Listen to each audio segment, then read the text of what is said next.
पति हो तो ऐसा। महक की नई नई शादी हुई थी। शादी के बाद ऑफिस जाने का पहला दिन था।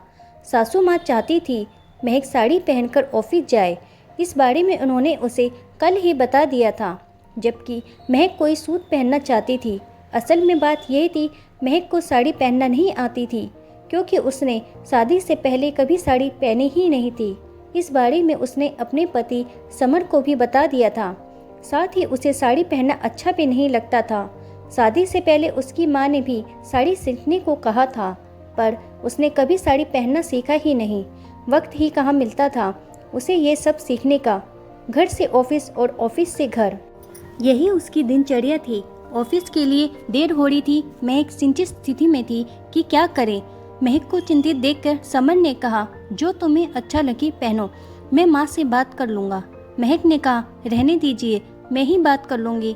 आप कहेंगे तो माँ जी को अच्छा नहीं लगेगा। वे सोचने लगेगी कि बेटा अभी से ही भूखा हो गया, मेरे कारण मनमुटाव हो। मैं ये नहीं चाहती। तुम गलत सोच रही हो। मेरी माँ बहुत समझदार है, वे टिपिकल सास जैसी नहीं है। समर हंसते हुए बोला। महक बोली, आप भी? अच्छा ठीक है, जैसा आपको ठीक लगे। बात को ख़त्म करने की गरज से महक ने कहा और तैयार होने चली गई। समर भी तैयार होने लगा। सोचा घर से निकलते समय कह देंगे। उस समय तो सासू माँ ने कुछ नहीं कहा। सोचा शाम को जब सब एक साथ बैठेंगे तब बहू को कहेगी, आखिर हमारे भी कुछ अरमान हैं।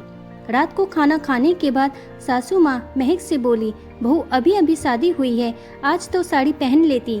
महक कुछ कहने ही वाली थी कि समर ने हाथ के इशारे से रोक दिया और बोला, माँ महक को साड़ी पहननी नहीं आती, इसी कारण इसने नहीं पहनी। तो माँ गुस्साते हुए बोली, तो सीख लेती, ऑफिस से 20 दिन की छुट्टी पर थी, कम से कम इतना तो कर ही सकती थी। तभी समर बोला, माँ महक साड़ी पहनने में असहज महसूस करती है, इसके बारे में इसने मुझे बता दिया था, साथ ही इसे साड़ी पहनना भी पसंद नहीं है। तभी समर की माँ तुनक कर बोली, अभी से बहू की तरफदारी, वाह बेटा वाह।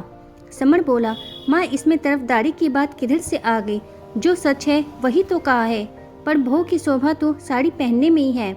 आजकल तो लड़कियां लड़कों के साथ कंधे से कंधा मिलाकर काम कर रही हैं, चांद तक पहुंच गई हैं। ऑफिस में काम करने में भी महक को मुश्किल होगी, फिर इसे बहू ने बेटी मानोगी तो कुछ गलत नहीं लगेगा। समर अपनी माँ को समझाते हुए बोला। समर ठीक ही तो कह रहा है, संस्कार मायने रखते हैं, कपड़े कुछ भी पहन लो। ससुर जी बोले। इस बात पर घर के बाकी सदस्यों ने भी हामी भरी। महक मन ही मन इतना समझदार पति पाकर खुश हो रही थी और भगवान को धन्यवाद भी कह रही थी इतना अच्छा पति देने के लिए। नहीं तो अधिकतर पति पूरी जिंदगी माँ के ही लाडले बने रहते हैं। वे पत्नी की माँ की इच्छा अनुसार ही काम करवाने को कहते हैं। पत्नी की इच्छाएं तो मायके में ही दफन हो जाती है, अपनी खुशी तो वे भूल ही जाती है। काश हर किसी को ऐसा ही पति मिले। तो दोस्तों, कैसी लगी आपको आज की कहानी? वीडियो पसंद आई है तो मेरे चैनल को लाइक करें, शेयर करें और सब्सक्राइब करें। वीडियो देखने के लिए आपका धन्यवाद।